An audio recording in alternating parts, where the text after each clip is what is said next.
Bismillahirrahmanirrahim. Assalamualaikum warahmatullahi wabarakatuh. Perkenalkan, nama saya Mauli Rizky Andiniati, NIM E1E019205 dari kelas 5F. Pada kesempatan kali ini, saya akan menjawab beberapa pertanyaan mengenai ujian tengah semester yang diberikan dosen mata pelajaran pendidikan Bahasa dan Sastra Indonesia. Ada 4 pertanyaan yang akan saya jawab melalui video berikut ini. Yang pertama yaitu konsep belajar dan pembelajaran bahasa Indonesia. Kemudian yang kedua, prinsip pembelajaran bahasa Indonesia. Kemudian yang ketiga, pendekatan strategi metode pembelajaran bahasa Indonesia.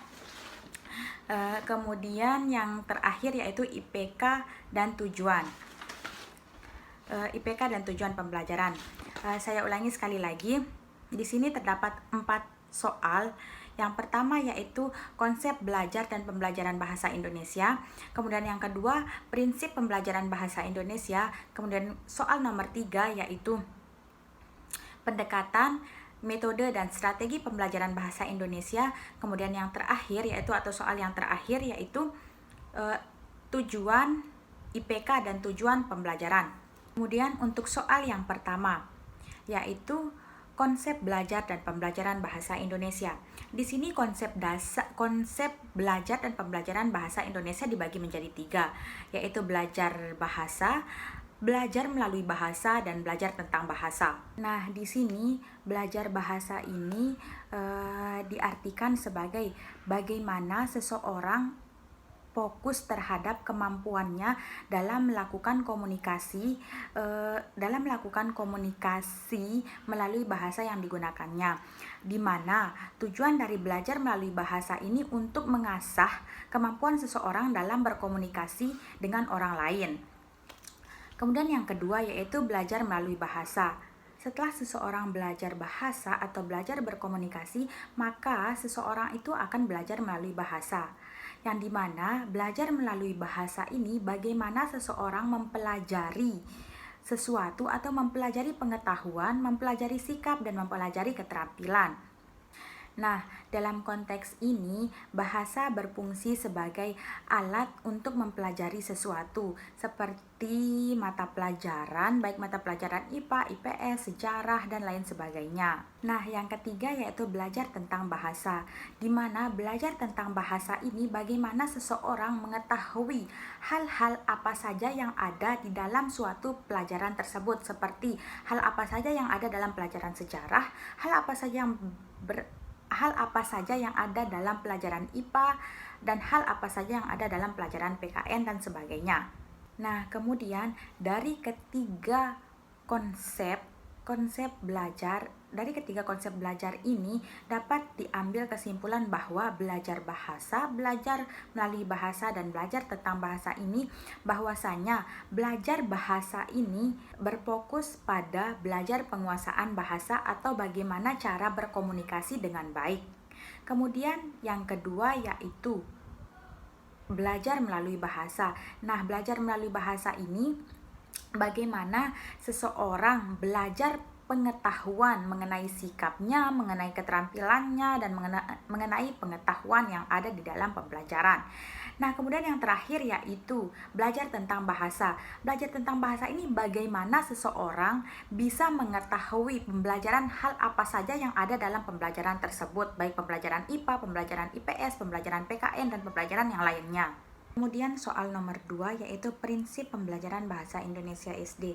Terdapat 4 prinsip pembelajaran bahasa Indonesia SD, yaitu yang pertama, dari siswa diberitahu menjadi peserta didik mencari tahu, yang dimana pada kurikulum 2013 ini peserta didik tidak diberikan materi secara final atau guru tidak menjelaskan secara rinci materi tersebut, namun guru memberikan rangsangan atau memberikan pertanyaan atau fenomena-fenomena yang terjadi secara nyata. Di sini guru meminta siswa untuk mengamati fenomena-fenomena faktual yang terjadi di lingkungan. Maka dari itu, secara tidak langsung peserta didik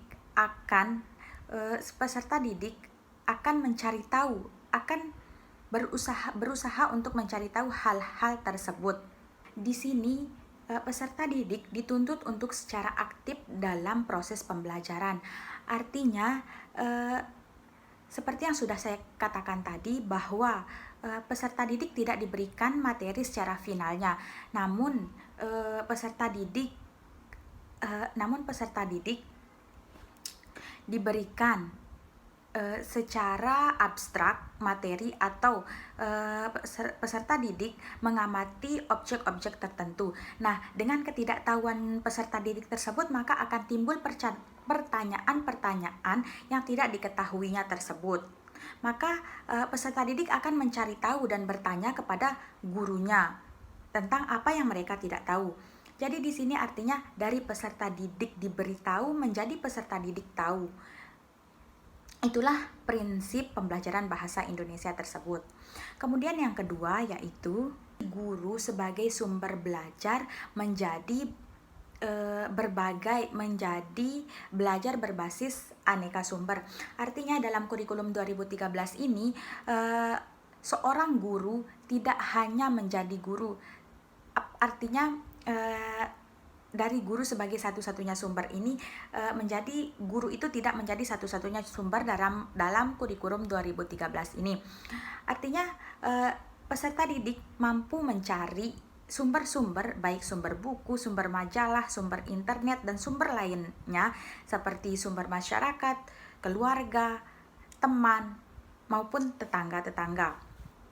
Karena pada dasarnya dalam kurikulum 2013 ini, guru itu tidak satu-satunya sumber belajar, namun peserta didik juga bisa belajar melalui internet, belajar melalui buku, belajar melalui majalah, belajar melalui tematik, dan belajar melalui teman sebaya, ataupun belajar melalui masyarakat sekitarnya. Karena bukan hanya guru saja yang menjadi sumber dalam kurikulum 2013 ini, tetapi di sini peserta didik dituntut untuk mencari guru atau berinisiatif untuk mampu melaksanakan pembelajaran di luar lingkungan kelas. Artinya peserta didik tidak hanya belajar di dalam kelas saja, namun peserta didik juga bisa belajar di luar kelas atau di lingkungan masyarakat. Artinya di sini bahwa peserta didik membutuhkan stimulus dan respon. Adanya stimulus dan respon ini, maka pembelajaran akan berlangsung, baik itu bukan dari guru. Artinya tidak hanya dari guru saja stimulus dan respon ini dilakukan, namun bisa juga melalui masyarakat sekitar. Intinya, jika ada stimulus dan respon, maka siapapun bisa menjadi guru. Kemudian prinsip yang ketiga adalah siapa saja adalah guru, siapa saja adalah siswa, dan di mana saja adalah kelas. Di mana pada prinsip ini menekankan bahwa dimanapun peserta didik belajar, tidak hanya dibatasi oleh dinding-dinding kelas, tetapi peserta didik mampu untuk belajar di lapangan ataupun di mana saja yang dia inginkan.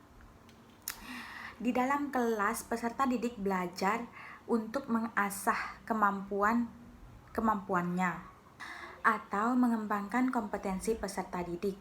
Jadi, di mana saja peserta didik boleh melakukan kegiatan pembelajaran. Kemudian prinsip yang terakhir atau prinsip yang keempat yaitu pemanfaatan teknologi informasi dan komunikasi untuk meningkatkan efisiensi dan efektivitas pembelajaran peserta didik, yang dimana pada kurikulum 2013 ini peserta didik dituntut untuk menguasai pembelajaran TIK atau teknologi informasi dan komunikasi. Jika guru tidak mampu untuk mengajarkan peserta didik untuk menguasai TIK tersebut, maka peserta didik bisa melakukan pembelajaran tidak hanya melalui guru, bisa juga melalui orang tua atau bisa juga melalui kakaknya yang sudah mampu atau mahir dalam menguasai teknologi informasi dan komunikasi. Karena pada era ini peserta didik harus dituntut untuk tetap menguasai yang namanya teknologi ini.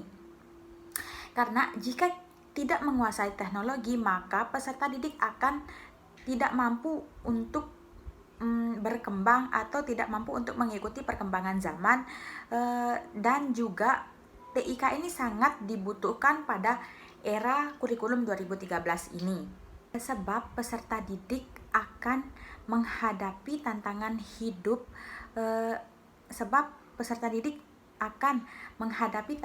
hidupnya dalam menggunakan teknologi informasi dan komunikasi ini.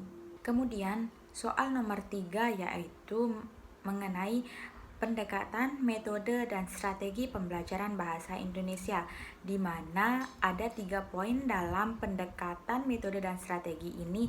Yang pertama yaitu bertanya atau questioning, kemudian yang kedua pemodelan atau modeling, kemudian yang ketiga yaitu penilaian atau authentic assessment. Nah, yang pertama yaitu bertanya atau questioning, di mana bertanya ini yaitu kegiatan pembelajaran yang dilakukan oleh guru untuk mendorong, membimbing, dan menilai peserta didik, yaitu bagaimana kemampuannya dalam berpikir. Nah, bagi peserta didik, kegiatan bertanya ini sangat penting karena dimana jika peserta didik bertanya, maka peserta didik akan memperoleh informasi atau menggali informasi-informasi dari mereka tidak tahu menjadi mereka tahu dengan melakukan berbagai pertanyaan-pertanyaan. Nah, konsep bertanya ini bisa dilakukan antara siswa dengan siswa, siswa dengan guru, dan siswa dengan masyarakat atau yang lainnya. Karena bertanya ini merupakan suatu hal yang sangat penting. Jika kita bertanya, maka kita akan mendapatkan suatu informasi yang kita butuhkan sendiri. Nah, di sini guru itu mendorong siswa dan membimbing siswa untuk melakukan pertanyaan atau bertanya dan menilai seberapa jauh peserta didik dalam berpikir. Mengapa bertanya ini sangat penting? Tentu sangat penting. Jika kita bertanya, maka kita akan mendapatkan informasi. Jika kita bertanya, maka kita akan mengetahui hal apa saja yang kita peroleh, atau informasi apa saja yang kita peroleh dari pertanyaan yang kita ajukan tersebut. Kemudian yang kedua yaitu pemodelan atau modeling. Nah, pada pemodelan atau modeling ini diartikan sebagai acuan pencapaian kompetensi dalam pembelajaran. Artinya model atau modeling ini bagaimana guru membahasakan materi sesuai dengan kemampuan peserta didik untuk memahami materi tersebut. Bagaimana guru meringkas materi melalui model ini agar peserta didik mampu memahami materi yang disampaikan oleh guru. Pada model ini atau pemodelan ini yaitu bagaimana seorang guru membahasakan materi yang akan diajarkan agar peserta didik berkeinginan atau bersemangat dalam mengikuti pembelajaran yang dilaksanakan. Pentingnya pemodelan ini yaitu agar materi-materi yang sudah tersedia di buku atau di buku guru diringkas secara rinci oleh guru dan disampaikan kepada peserta didik agar peserta didik mudah memahami dan peserta didik bersemangat dalam mengikuti pembelajaran. Karena materi yang sudah ada ini disaring lagi atau diringkas lagi secara rinci oleh guru agar peserta didiknya mampu menguasai dan mengikuti pembelajaran dengan senang. Nah, yang ketiga yaitu penilaian sebenarnya atau authentic assessment, di mana penilaian sebenarnya atau authentic assessment ini yaitu proses pengumpulan data perkembangan peserta didik. Nah, proses pengumpulan data perkembangan peserta didik ini dari peserta didik yang tidak tahu, lalu diberikan materi, lalu diberikan latihan, dan diberikan evaluasi, dan pada akhirnya diberikan penilaian atau penilaian autentik. Data ini dikumpulkan dari beberapa komponen yang tadi saya sebutkan. Dari siswa tidak tahu menjadi diberikan materi, terus lalu diberikan lembar kerja atau latihan-latihan, kemudian dievaluasi, lalu diberikan penilaian. Pentingnya kegiatan penilaian ini karena kita bisa melihat sejauh mana kemampuan-kemampuan dari peserta didik yang telah kita ajarkan. Apakah peserta didik mampu memahami semua materi yang telah kita ajarkan, atau peserta didik hanya memahami sedikit materi saja yang telah kita ajarkan, atau tidak memiliki pemahaman sama sekali dari pembelajaran yang telah kita ajarkan. Maka sangat diperlukan yang namanya penilaian autentik ini, karena untuk mengukur kemampuan peserta didik, sejauh mana kemampuan peserta didik tersebut. Nah, untuk soal nomor 4 yaitu IPK dan tujuan pembelajaran. Di sini ada 3 penjabaran dari soal nomor 4, yaitu kata kerja operasional yang termasuk kata kerja operasional LOTS dan HOTS, yaitu low order thinking skill dan high order thinking skill. Di mana kata kerja operasional LOTS ini terdiri dari C1, C2, dan C3. Kemudian untuk kata kerja operasional HOTS atau High Order Thinking Skill ini ada C4, C5, C6. Di mana C ini diartikan sebagai kognitif atau kemampuan pengetahuan. Nah, untuk LOTS ini C1 yaitu mengingat, C2 memahami, C3 menerapkan. Kemudian untuk HOTS atau High Order Thinking Skill itu yaitu C4 yang menganalisis, C5 mengevaluasi, dan C6 menciptakan. Baik, di sini untuk contoh KKO atau kata kerja operasional dari C1 sampai C6, yaitu yang pertama C1 membaca, C2 menjelaskan, C3 menyesuaikan, C4 menelaah, C5 menyimpulkan, dan C6 merancang.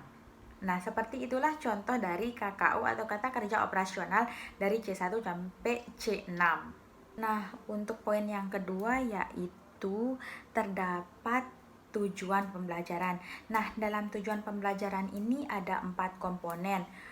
Yang pertama yaitu komponen A yang disebut dengan audience, komponen B yang disebut dengan behaviors, komponen C yang disebut dengan condition, dan komponen D disebut dengan degree.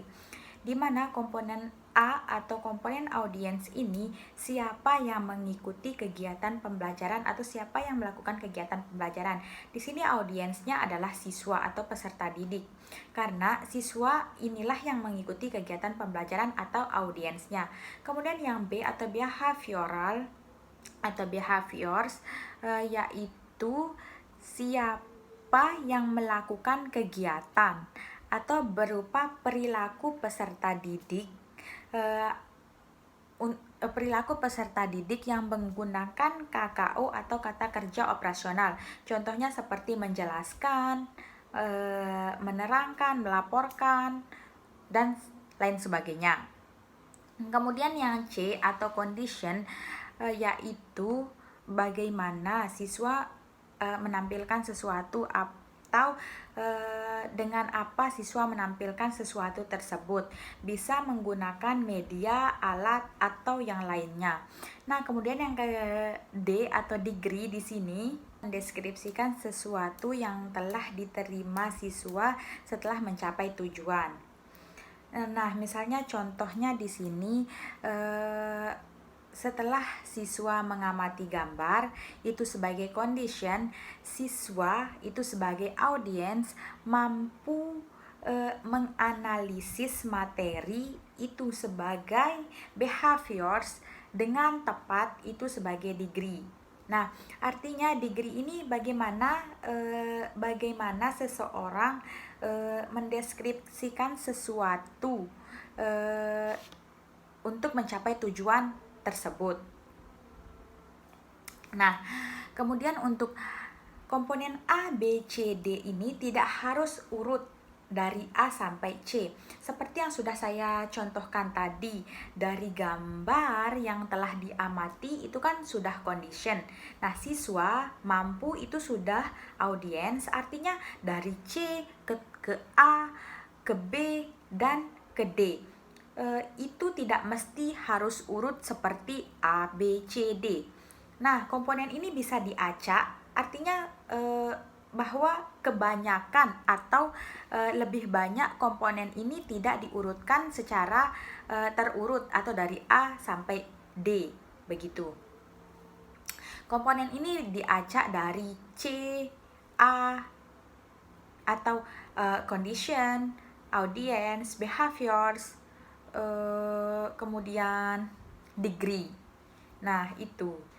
Nah, kemudian selanjutnya poin ketiga yaitu disediakan dua tujuan oleh dosen atau soal dengan dua tujuan yang kurang atau kurang tepat dan kita akan melengkapinya. Di sini bunyi tujuannya yaitu